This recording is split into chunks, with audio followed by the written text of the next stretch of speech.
Introducing Royal Caribbean's newest ship, Icon of the Seas, the ultimate family vacation. The ultimate 6 slides, 8 neighborhoods, 0 compromise vacation. The ultimate never done that, can't wait to do it vacation. The ultimate chillin' by a different pool every day of the week vacation. This is the Icon of Vacations. Icon of the Seas, arriving in 2024. Book today. Come seek the Royal Caribbean. Ships Registry, Bahamas. It's time to get your hockey fix. This is Brave the Wild with your host, Paladino Joey, the leader of Minnesota Wild Hockey, here on thesportstuff.com.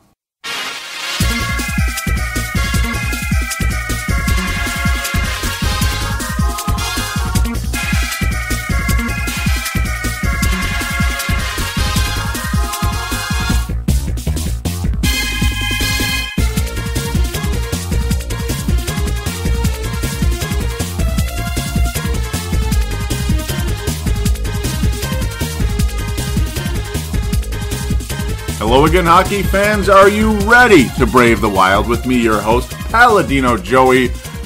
Brave the Wild is available on thesportstuff.com and on iTunes. I thank each and every one of you for downloading and listening to this show.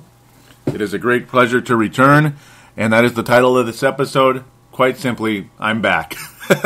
And no, it's not about me. This is about the Minnesota Wild, but hey, it's been a while since I've done the show, and those of you that know me closer than some others, well, yeah, I'm back. I want to thank those of you that have been supportive of the show, and I'd like to stick a imaginary / real middle finger to those of you that maybe didn't like the show so much over the years, but that's okay. There aren't very many of those, and there are many more people that do appreciate the show. Want to thank Brent Jacobson and Mark Carlson so very much for the kind reviews they put on iTunes for me. And I'd also like to lash back at the person that had to say some lame stuff on there. You want people to quit doing a show, why don't you quit trolling other podcasts along with mine? Because there were multiple trolling going on with this person of other podcasts. So at least I joined the party, I suppose, instead of just being the one show that he trolled. But get a life, dude. Get a life. Wanted to start with that. So to stick a middle finger in your face, I'm back. I didn't quit. And to those of you that do support the show, thank you so very much for doing so. And to those of you that support the Minnesota Wild, I'm sure they thank you as well, because this has been a frustrating season. An extremely frustrating season in so many ways. And tonight's game kind of signified in a lot of ways how this season is gone. Yeah, 6-5 loss in overtime to the Nashville Predators. Very cool that the Minnesota Wild were able to kind of come back and get a point out of it. That's the good part. But it's just figures. You know, you give up another softie at the end, a wraparound type of goal. The player had the puck for a long enough time that you'd figure there'd be, well, you'd be ready for it. You know, the goalie'd be ready for it. Maybe a defenseman could come over and knock it loose. Somebody please. No, the Wild lost again. The goalies have definitely been the Achilles heel of this team. And then when the goalies actually play well, the skaters don't score. Doesn't that just figure? Like Pominville, only 7 goals on the year to this point. Extremely frustrating for a lot of us. Thomas Vanek, well, he got his 5th goal tonight. That's good. Right now at 19 points on the season. Well, I guess we've seen worse, I suppose, right? But ultimately, it's just kind of been the story of this season.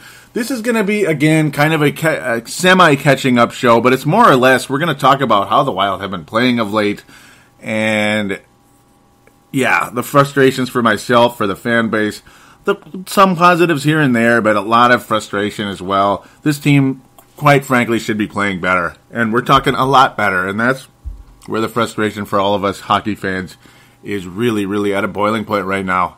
Did you really think this team would be 10th in the Western Conference? Are you kidding me? 10th in the Western Conference? This team? Especially with the way they started the season.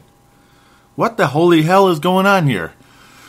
Darcy Kemper went from a guy who was getting the job done at a very, very high rate, is now the kind of player that, well, you got to pull him. As soon as you start seeing some softies going, you got to pull him. Otherwise, you know, you're going to lose like 7-3, kind of like the Toronto Maple Leafs lost tonight to our next opponent, the Philadelphia Flyers.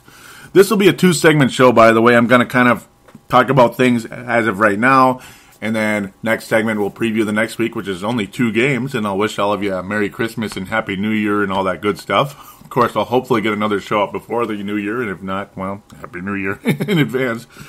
No North Stars memory for this one. Kind of almost a spur of the moment thing. It's like I have time. I'm really in the mood to get this show back on iTunes. And this was, so I wasn't really ready to get a North Stars memory out there. So do apologize for that. 2-segment show, not a 3-segment show. Very brief check-in on the Iowa Wild, which is about as frustrating as the Minnesota Wild, ultimately. Not a good season for those of us of professional hockey here in Minnesota. Not at all. It's been a huge disappointment. Yes, certain players continue to step up and look, a lot better than they maybe did in the previous years, and have been, they've been positive surprises or positive. They've made positive progress this year from last and 2 years before, like a Marcos Candela, who I think has become one of the stud defensemen on this team. Certainly a top 4 defenseman in this league, and my goodness, he's probably the second best defenseman on the roster right now behind the obvious guy, Ryan Suter, who obviously with his playing time, once in a while he'll have a huge gaffe, and that's because he plays too much, quite frankly. He's on the ice way too much. That's where the frustration really does mount at times, even with him, but that's only because of that, only because he plays simply too much, and obviously nobody's perfect out there. Mikko Koivu's been stepping up slightly more, but obviously still turns the puck over the most inopportune times, loses face-offs at the most inopportune times, gets kicked out of face-offs again at the most inopportune times. What a season. But against all that, it's the goaltending right now that's getting this team killed. I mean, you have, again, Darcy Kemper, a guy who lets the floodgates open. He gives up 1 soft goal. He's going to give up $1 million, so you have to pull him right away.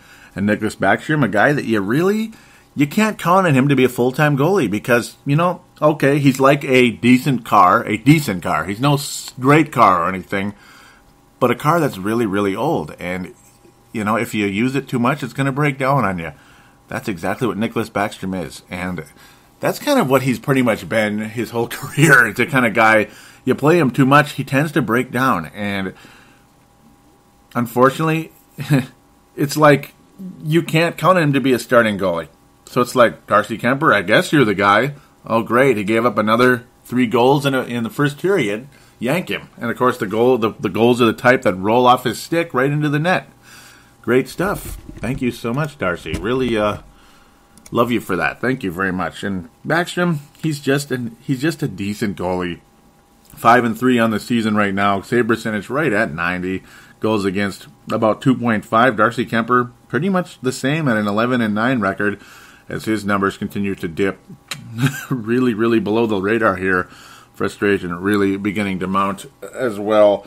Keith Ballard still wishing him a recovery after that scary hit he took about a week ago from Martin of the New York Islanders. That was one of the most exciting games of the whole season, but it's just, there it is. That's what pisses a lot of us off, is it took something as violent and awful as that hit from Martin of New York to get the Minnesota Wild to wake up and play at the level that a lot of us believe they can play. But then what do they follow it up with? The same old garbage again? Just a lot of nothing. Just a whole lot of nothing than the following night. Unbelievable. A 2-1 loss in San Jose. Just an effortless type of game. Just a lame loss for the Wild. 2-1. And yes, the Wild very, very rarely win in the Shark Tank. And it's amazing that we were able to keep the Sharks to only 2 goals in the Shark Tank. Crazy that we were able to accomplish that. But of course, guess what? What do you think happens when the goalies finally play well? That's right, we stop scoring. We're the Jacques Lemaire Wild again. Oh, goody. And it's not because Jacques Lemaire was a bad coach, but during a lot of that time, we didn't have any scores. So there you go. We revert back to that again. And we barely, and I mean barely, beat Arizona by the skin of our teeth in a shootout. And Backstrom wins a shootout. That's pretty amazing. A lot of us pretty thrilled about that. But hey, 2 points is 2 points, regardless if it's the Arizona Coyotes of this season or the Arizona Coyotes of 2 years ago when they went to the Western Conference Finals. That was pretty awesome, actually. But obviously, this definitely not that team. They've been struggling, and who knows? Maybe they'll be in Quebec or Seattle next year, or 2 years from now, or God knows when. Seems like whenever the Wild play the Chicago Blackhawks, they just don't win the game. The Blackhawks always find a way to win, and the frustration picks up, and penalties never seem to go our way. The Wild losing 5-3 in Chicago earlier this week. Lots of frustration in that one. Again, it just shows that the Wild have not taken a step forward this season that a lot of us really hoped they did, and it certainly looked like they had taken that step forward early on. But when you have, again, like I talked about in the last episode, regardless of who liked it or not, and don't be surprised if I'm a little rusty when it's like a 6-month hiatus from the show, even though I had been watching the team very closely, by the way. But when you have countless players on the roster, young guys, that aren't playing up to the potential that they showed last season, yeah, your team is not going to take a step forward. And the frustration is going to mount for players on the team, management, the coach. And you have a guy like Thomas Vanek, who a lot of us across this town think that there definitely is an effort issue with him. Yes, he got his 5th goal of the season tonight, and he's finally scoring about a goal a week now. So, all right, he's kind of at that clip of late, and we appreciate that. But with that said, 5 goals, yeah, I mean, that's not what people bargained for with Thomas Vanek. A lot of us thought we were going to get maybe a 30-goal season out of him, or 25 goals at least. Maybe it'll average out. Maybe it'll all be relative. Let's hope so. And at least he's got 14 assists to lead the way, tied with Jason Pominville, who's another guy who we're counting on to score goals. But again, only 7 on the season. Zach Parise, to me, has been the most valuable player on this team the entire way. Even though Darcy Kemper had some shutouts really early in the season, and that seems like 100 years ago, Zach Parise has led this franchise the entire way. 2 goals again tonight. He had a 2-goal game when he came back from his concussion as well. But overall, always puts the puck on net. That's pretty much what he's been about. I mean, the more shots you put on net, the more likely you're to score. And again, that's another Achilles heel with the Minnesota Wild this entire season, and really for the entirety of the franchise of the Minnesota Wild, is players don't put the puck on net, they just look to pass. And Jason Zucker did that tonight, even though he scored early on. Beautiful goal, by the way, on a nice pass from Pominville. Scored on a nice one-on-one with Rene, who obviously one of the best goalies in the league. We score 5 goals against Rene and we still lose the game. Tells you we have a goalie problem and some really terrible defense and lack of puck possession along the way. You're just not winning the battles on the boards, making poor decisions, missing on passes, ugly passes, not receiving the puck correctly. The frustration all over the place with that as well. But it's like, where was I? I don't even remember. Okay, Jason Zucker. Yeah, I mean, passing the puck, when you have an open net, you have a clean shot at the net, and the guy basically put the puck in a position where, was he passing or shooting? I don't know. I guess he kind of couldn't figure it out what he was going to do, so it kind of went in the middle somewhere, and it just kind of went like somewhere else. Please put the puck on net, and maybe you might score again, young man. You know, he's been a hell of a scorer for the Wild, at least for the Wild standards. Yeah, he's got 12 goals on the year. That's fantastic. That's 3rd on the team. Parise has 13. Niederreiter been stuck at 14 for what seems like a while here. Was really on a hot clip early in the season, and he's slowed down a bit. Pominville's gotten a couple goals of late, but overall, most of his points have been coming on assists, just like Thomas Vanek, old effortless himself, Thomas Vanek, who did score his 5th goal tonight. We do appreciate that from him, but and it couldn't have come at a better time. It at least got us a point against the now elite Nashville Predators. The suddenly elite Nashville Predators. But nice goal ultimately for Thomas Vanek. That's pretty much where he scores, is right in front of the net, rebounding the puck and putting it in. That's pretty much what we want from him and what we're going to need from him throughout the season. At least score 1 goal a week. Maybe he'll catch up and get to 20 goals this year. Better than nothing, I guess. Hopefully we can get more than that. We need a nice multi-goal game from Vanek that'll get a lot of us feeling better about him and that investment Injuries have not always been good for the Wild this season either. Matt Cook finally returning tonight and drawing penalties and being a catalyst out there, driving the Nashville Predators crazy. Finally playing his 9th game of the season. He played the first 8 and had been out ever since. So definitely a welcome back for Matt Cook. We really deeply appreciate that. Jared Spurgeon returned the other night against the Boston Bruins. That was a welcome return as well. But unfortunately, in his case, boy, I mean, he'd missed about 7 games in a row, and we'd had players like Nate Prosser getting a ton of playing time, guys like Folene being out there, who's has a nice future in the league, a big shot, but he's certainly not ready to be a top 4 defenseman. And Ballard again hasn't been that good overall when healthy. Unfortunately for his case, Stu Bickle not really up to par with NHL standards as far as I'm concerned. He's just not. I wish he was, but he is what he is. Justin Falk, that's another key that's killed the Wild this season, is the fact that they had to settle for Justin Falk, who was a late round pick for the Wild years ago, out of Snowflake, Manitoba. Love that name. They had to settle for him when they couldn't sign Willie Mitchell or any other big physical defenseman. Justin Falk, again, another guy, 6th, 7th defenseman. I mean, he's not going to make any memories for this team, barring some type of miracle play out of nowhere sometime, but that's about it. That's the only way he's going to make a memory. Matt Dumba sent down into the minor league affiliate of the Iowa Wild, and that team's been sucking big time, but that's another story we'll get to at the end of the show. Matt Dumba obviously shows flashes, but still has a long way to go to be a full-time NHL defenseman. Lots of mistakes, but lots of shows flashes as well. Like I was saying, Brodin been up and down as well. Certainly not the player we saw in his first professional season 2 years ago. Seems like 100 years ago. It looked like a lot of people are like, oh my goodness, he might even be like a Nicholas Lidstrom, like a junior version of Nicholas Lidstrom out there. Yeah, I don't think so. I wish.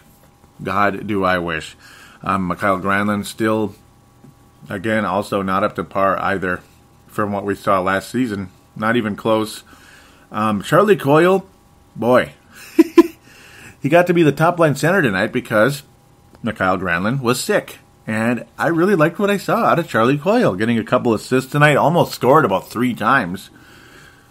I think it's finally official that he's a center for this team and not a right wing.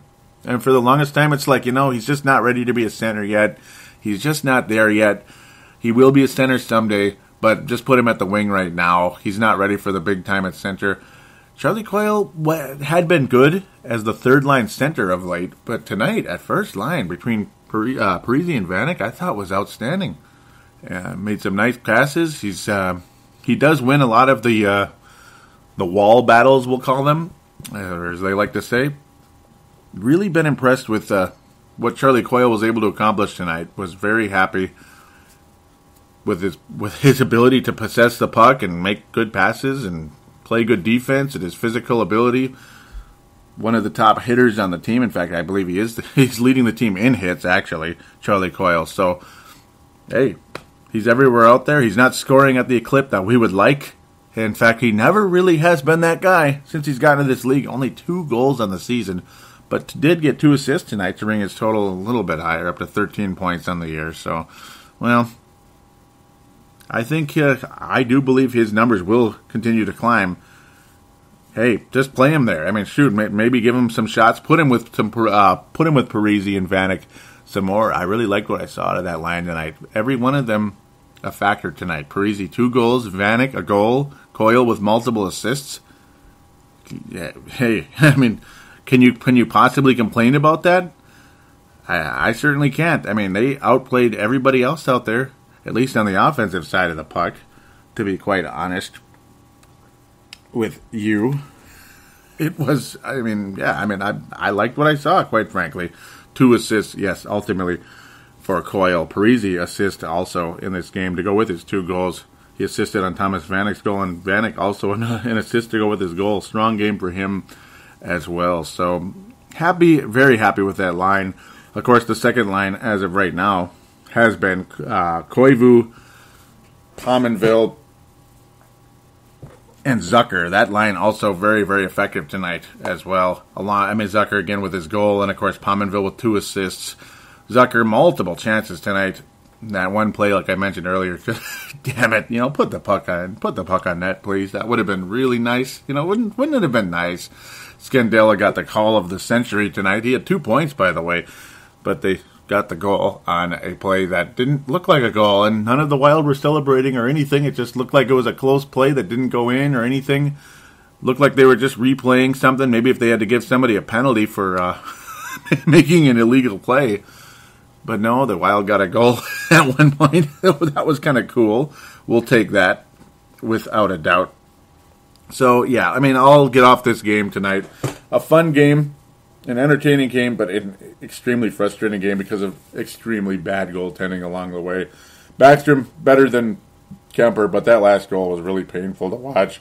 And, of course, the way the Nashville Predators came out of the gate in that third period, very, very disheartening after the Wild had a 3-3 tie, again, after that extremely lucky break that had Peter Laviolette of the Nashville Predators, one of the better coaches in the league, he's been he's had a lot of success. Just had him just kind of like, really? He didn't even get mad. He was so stunned. He wasn't even mad. He's just kind of like, that was a goal? Really? That was kind of a funny look. You'd think Laviolette, who's got a little reputation to scream a little bit at times, didn't even react. He was so like stunned, like, that's a goal? I don't know what you're seeing. I guess it was, That's kind of how he responded to it. So, gotta love how things went with that.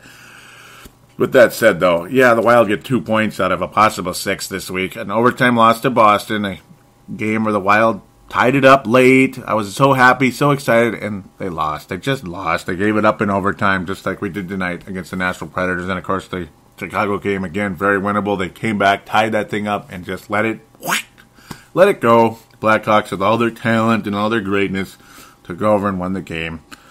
So now we're going to take a break, and we are going to talk about the upcoming week against the Philadelphia Flyers, who played well tonight but haven't been having a very good season. And, of course, the Winnipeg Jets, a building, and I mean very much building, division rival overall. But before I'm going to wrap up the break, I might as well look at the Minnesota Wild standing situation, the whole situation of the playoffs. Might as well assess it as it is. Calgary Flames, who had gotten off to such a hot start, they were playing great earlier this season. They're all the way down to 17-15. They have lost 7 straight games. Not overtime or anything. They've just lost 7 straight games. 17-15. They are out of the playoff picture as of right now. 2 points behind the Vancouver Canucks with 38 points. Minnesota Wild have 35 points down the year. And yes, the excuse that a lot of us have been using, including myself during the season, is that the lucky side for the Wild is that they have played less games than other teams.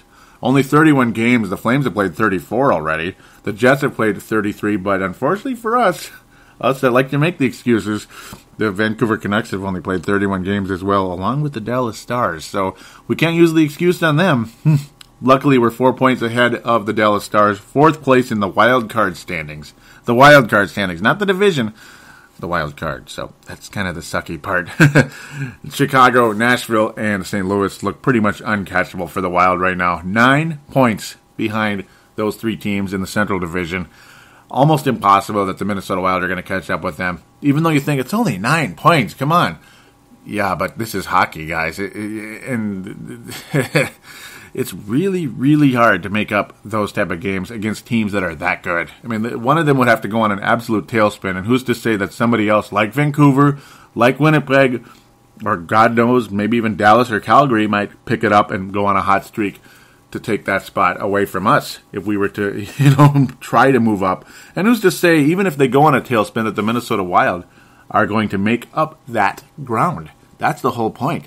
Can the Wild make up the ground? I don't know. 9 points is an awful lot. So Wild are going to have a very hard time becoming a Central Division leader versus a wild card team in the Western Conference. Wild are going to definitely have to hope for that. And luckily for us, we're 3 points behind the Vancouver Canucks. Much more catchable, more catchable than the St. Louis Blues are for third in the Central Division with 44 points.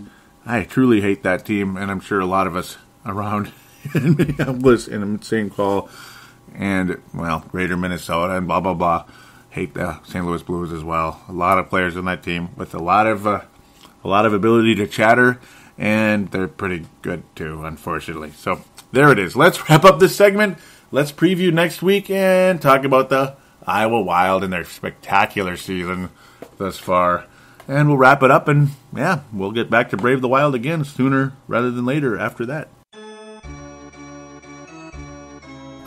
Winter and snow are back again. Nothing tastes better this time of year than Vanilla Bean Buffalo Sweat by Tall Grass Beer from Manhattan, Kansas. This Vanilla Bean edition of Buffalo Sweat literally warms your innards in this outstanding stout with that warming vanilla kick. Don't forget to try 8-Bit Pale Ale, the official beer of this podcast. When you see Pac-Man licking his chops, you found an amazing can and an even better beer. Check out the many other wonderful beers Tallgrass offers on their website at www.tallgrassbeer.com. Use their beer locator to see what's available in your area. You can follow Tallgrass on Twitter at TallgrassMN and like them on Facebook. Simply search for Tallgrass, Minnesota. Tallgrass Beer, bringing people together over a beer since 2007.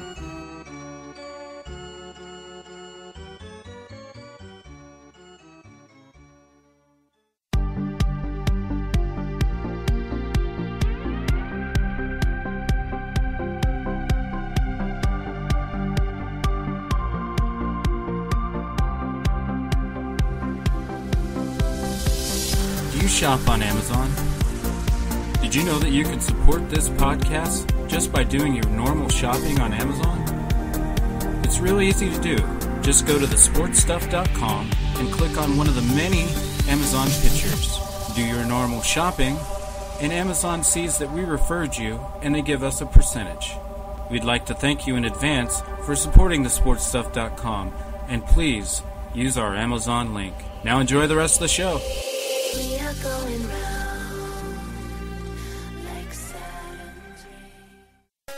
Too busy to sit in front of a computer?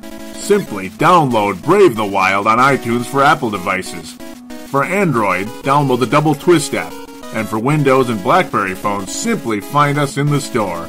And now, back to Paladino Joey. Contact us and support Brave the Wild by liking us on Facebook and following us on Twitter.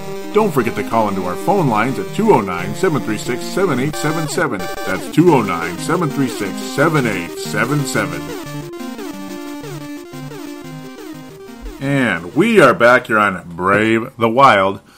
This is episode 89. I can't believe I actually said the number again. Because I'm not supposed to, but yeah, I said it. Yep, episode number 89. And we're going to get into the preview segment for the Minnesota Wild. Why not, right? Why not talk about it?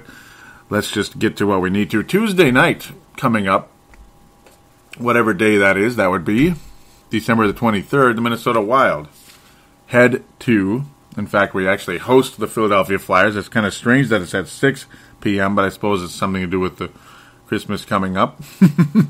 Host the Philadelphia Flyers at 6 p.m. Flyers have not been playing all too great this whole season. Only 12-14 and 6 on the season. It's been quite the struggle for the aforementioned Philadelphia Flyers. Not sure really what's going on, though. Of course, like I said earlier, they recently destroyed the Toronto Maple Leafs 7-4 in Toronto. Who saw that coming? Huh? I guess somebody did. And the Philadelphia Flyers continue to play as well as they have. Claude Giroux isn't even leading the team in scoring. Jacob Voracek is leading the team in scoring with 42 points, and Claude Giroux has been fantastic all season with 39. You'd think with such talent, the Flyers would be playing better, but I guess the goaltending and such definitely not up to par. Ray Emery has struggled all season in the time he's been on the ice. Goals against average of 3.13. Not good. Only one shutout all season, that by Steve Mason, who's actually been the starting goalie, but has a worse record than Ray Emery. Go figure, at 6-10. Goals against average, only down to 2.49 versus Ray Emery, who's been struggling in the time he has been out there. The Flyers, well, here's an opportunity. You score 5 goals against Rene tonight, you better score against this Philadelphia team, especially being the Wild are at home. And the fact the Wild generally play Philadelphia pretty well. Get it done, please. This is a game the Wild absolutely, positively have got to win. And Jacob Voracek, 7th overall pick in 2007, by the way, has had quite a career overall. And, well, he's leading the way for Philadelphia right now. And go him, I guess. The Philadelphia continue to be a team, though, that has struggled in a lot of ways. Voracek ultimately was taken by Columbus years ago in 2007. Was good for them. Nick Schultz, the former Minnesota Wild defenseman Nick Schultz, skating with the Philadelphia Flyers, 7 assists on the season. So that's a little cute little fact for you out there. Vincent Lecavalier, aging and struggling, only 6 points in 18 games. Remember that name? Number 1 overall pick by Tampa Bay way back in the late 90s or early 2000s. Boy, what a nice career he had at the time. Officially in 1998. That's what I thought. Late 90s. Man, it's hard to believe. Man, it seems like yesterday. Now he's an old timer. That's just weird, isn't it? But a Philadelphia team that scores goals but gives up goals. So the Wild might as well get her done that night. Though, of course, yeah, that's what I'm afraid of. And I think you know what I'm thinking as well. With the Wild goaltending the way it's been for quite a while now, particularly the last few games, oh boy. I got to think Nicholas Backstrom's going to be in there because Philadelphia's probably going to score some goals, unfortunately. And once Kemper gives up like 1 goal that he probably shouldn't give up, it's bombs away for Philadelphia. They're going to score like 6-7 goals. And I got a bad feeling that unfortunately for us, the game against Philadelphia coming up, it's going to be quite similar to tonight's game. It's going to be some 6-5 back and forth, crazy ass type of game where we're giving up goals that are like, oh my god, I can't believe we gave that up. Or it's a great goal, like by Voracek or Giroux, who's been amazing, and Wayne Simmons, who's actually leading them in goals, but his overall points much lower. He's had a nice season for Philadelphia as well with 23, kind of more similar to Zach Parise's numbers for Philadelphia. They certainly have scores in the top end there, but ultimately after that, it's a pretty big drop off. That's the good part. Off the top line, it's a huge drop off for Philadelphia. Things definitely not the same. Kind of like the Wild after the first 2 lines, there's a pretty significant drop off. But, well, it is what it is. It's going to be an ugly game, ultimately. Bad goaltending. And I think I hope the Wild score some goals. And if they don't, yeah, you might as well board up the Xcel Energy Center. Because if we can't score against this team, we can't score against anybody. So, watch. It's going to be like a 2-1 loss for the Wild. Or maybe a 2-1 win with a lucky bounce from somebody like Thomas Vanek or Marco Scandella scores another overtime winner. Who knows what's going to happen. Scandella's been a hero over the course of the season. Just watch Nick Schultz score a goal. That would be something. The guy who never scores goals. I'm surprised he's even got 7 assists. I'm actually shocked. I mean, there were some seasons Nick Schultz would have like two assists by this time of the year. Maybe 3. Ooh.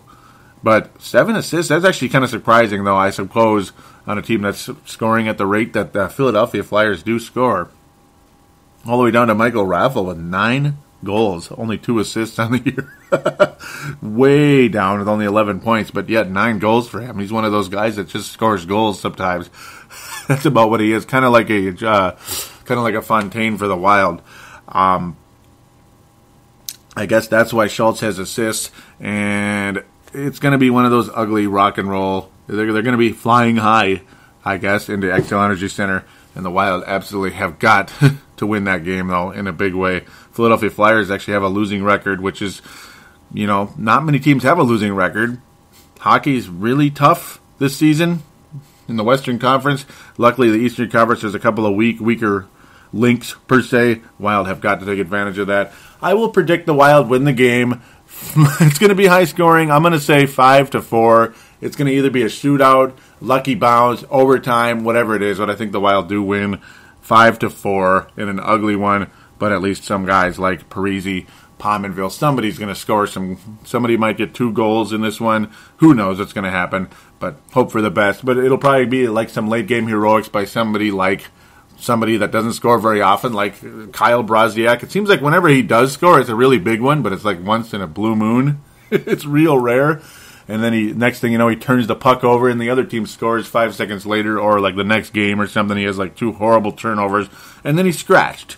But then he'll score a game winner or a game tire like a week later. That's kind of how it's like with Kyle Brodziak. He's all over the place. But 5-4, I predict the Minnesota Wild defeat the Philadelphia Flyers. Oh, what a great team they are. Winnipeg Jets come to Minnesota much later in the week.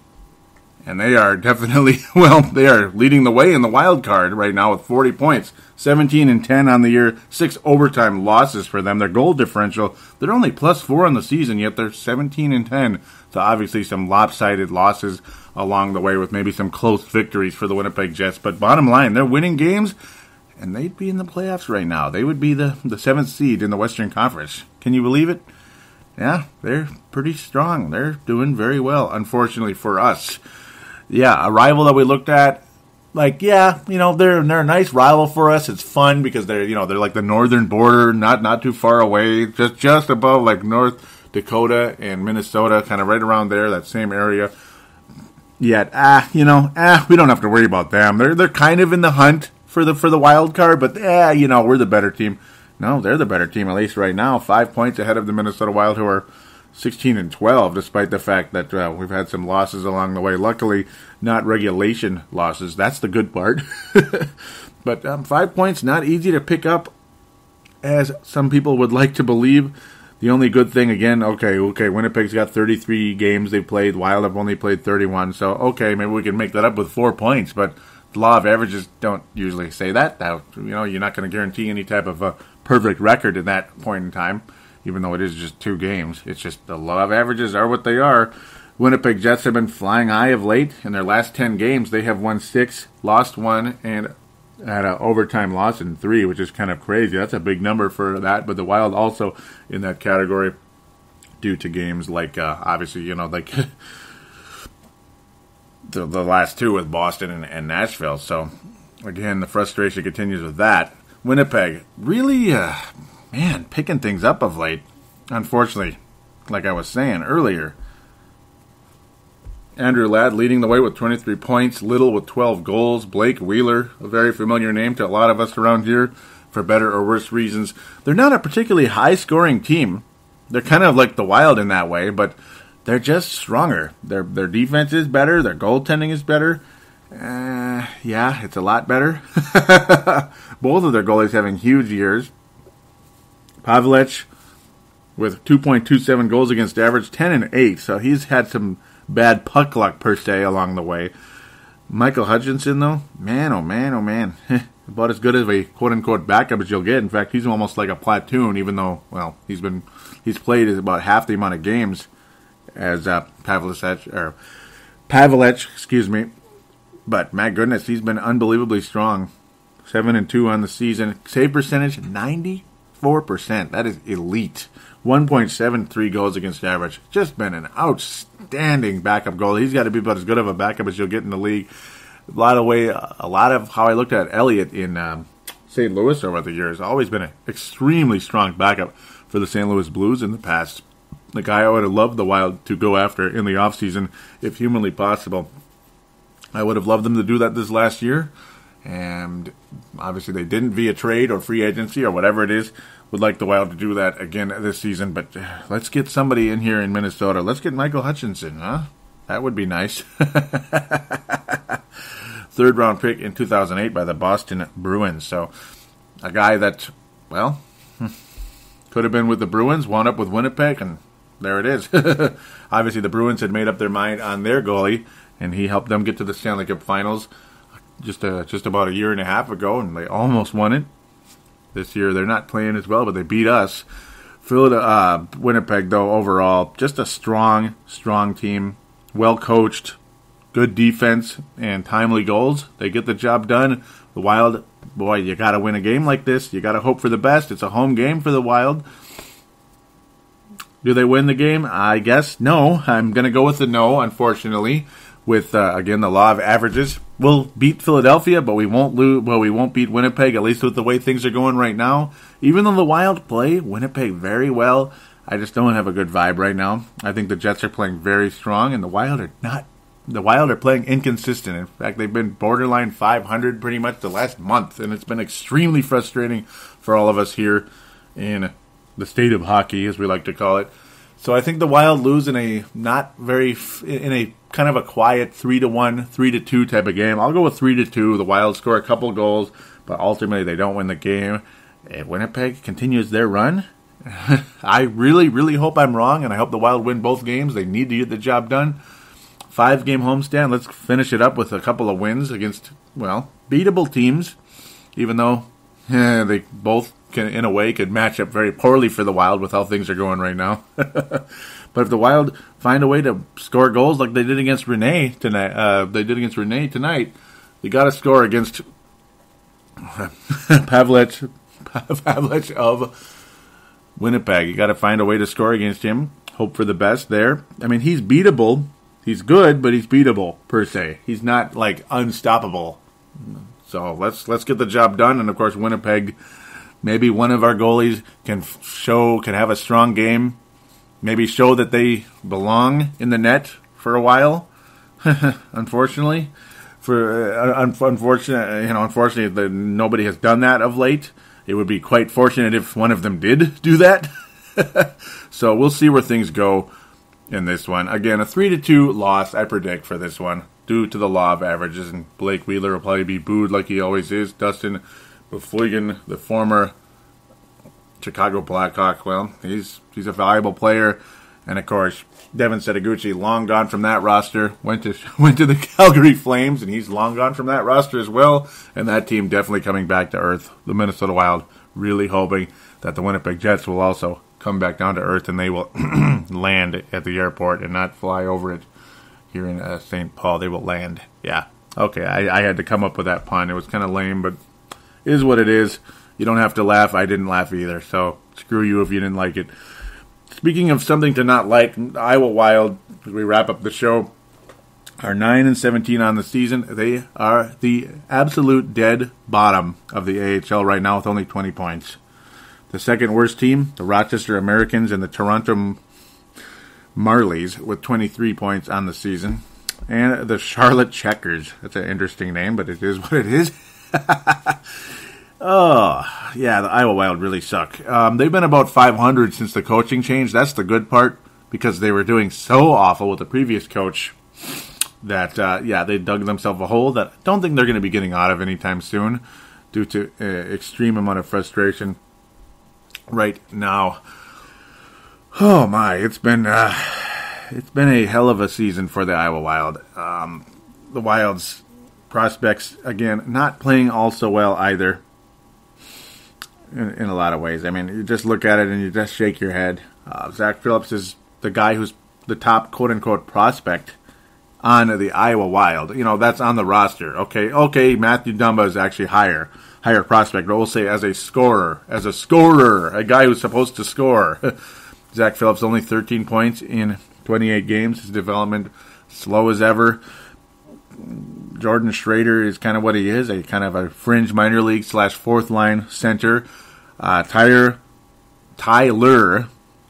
Graovac, who the Wild signed in the offseason, is leading the way with 22 points in 28 games, 10 goals for him. He's been strong. That's the good part. He's been strong, but again, another fringe back and forth. You know, maybe he's probably just going to stay on the Iowa Wild, unfortunately, barring some type of spew of injuries, and the Wild have obviously survived the mumps for now. And I mean, gosh, that even hit Sidney Crosby, but it also started from the St. Louis Blues. That's kind of been one of the freaking themes of this season, is the mumps. Who ever heard of the mumps, right? You know, that's like something you heard about in the 1800s before any of us were even close to being born. One good thing, Matt Dumba taking advantage of the drop in competition down at the AHL level. He's got 8 points in 8 games, 3 goals, 5 assists. That is an awesome sign that Matt Dumba is, again, gaining some confidence down there, building up his game a bit, and kicking ass. That's a good sign when you send a guy down like that and he just roasts the competition. Matt Dumba's got to be the best player on that roster right now. So that's the good news. That's the good news. Just saying the guys that are down there trying to develop, they're not developing. That's where the frustration comes in. Yet, again, Matt Dumba, who'd been on the NHL roster most of the season, kind of in and out, scratched, sixth defenseman, whatever he's been, sixth, seventh defenseman. But that's the encouraging sign. It's like you send a baseball player down and he starts cracking home runs. He'd been struggling at the big league level, but he starts cracking them and down in AAA. Next thing you know, he's back on the major league roster and he starts cracking them in the major league. So hopefully a trend and not a mirage for Matt Dumba on his way back to the NHL roster, probably sooner than later, barring something. I mean, I'm pleased with how things have started out with Matt Dumba since his send down. Ultimately, Brett Bulmer again, a guy that a lot of the NHL yearbooks and all that stuff said, oh yeah, he's NHL ready. He's going to be on the NHL roster this year. Yeah, he's barely qualified to be in the AHL roster. 5 points in 23 games. Third, fourth liner in the AHL level. Good luck, man, making it to the NHL level, man. I mean, he can't even get into the top 6 forward range down in the AHL. That is real BS as far as I'm concerned. We'll see where things continue to develop with that one. Josh Harding also has had a couple of games in the AHL, and he's certainly not dominating either. He's giving up over 3 goals a game in the AHL. Doesn't look good for Josh Harding. No, doesn't look good, and I'm sure he wouldn't be playing well after what happened with the injury and the stupid decision to go after Jonas Brodin, if that's who they say he went after, got in a fight with and broke his foot. Good job. But yeah, he's healthy enough to play. The Wild put him on waivers, cleared waivers because nobody wants to take the risk of signing him, despite the fact he, taking on his contract, despite the fact he's a talented goalie. But obviously, the whole MS situation, you never know what you're going to get with Josh Harding, and the attitude problem that suddenly reared its ugly head in the preseason. Certainly not something making anybody happy, anywhere near the Xcel Energy Center or the Wild Practice Facility in St. Paul. So there you go. We will wrap things up with that. Good luck, Matthew Dumba. Keep kicking butt down there, and we can't wait to see you up here at the NHL roster. Hopefully the Wild can sweep this week. They could use it like they need to breathe right now. They really need to do that. But if the law of averages continue, it'll be a split. Unfortunately, the Wild will get 2 out of 4 for points this week, in my humble opinion. Maybe they'll get 3 if they end up losing one of the games. We'll see. So we shall see how things go. Thank you all for listening. Do tell a friend about the show, and if you like it, please give it a positive rating on iTunes. And thank you so much, Mark Carlson and Brent Jacobson, for supporting the show. Really appreciate you very, very, very, very, very, very much, and all of you that have listened for as long as you have, and those of you that are new. And if you like the show, please give it a rating on iTunes. And if you don't like it, don't even rate it. Just move on with your day. Just move on. Trolling is just, there's just no point to it. What are you really trying to accomplish other than being a dick? So that's pretty much my feeling of that. Thank you again for listening. We'll be back hopefully in a week, maybe 2. And for all of you out there, Merry Christmas, Happy New Year. And to those of you that don't celebrate Christmas, Happy Holidays to your other belief system. But again, Merry Christmas to those of you out there like myself that proudly celebrate Christmas and are proud to say the words Merry Christmas. Thank you very much and take care.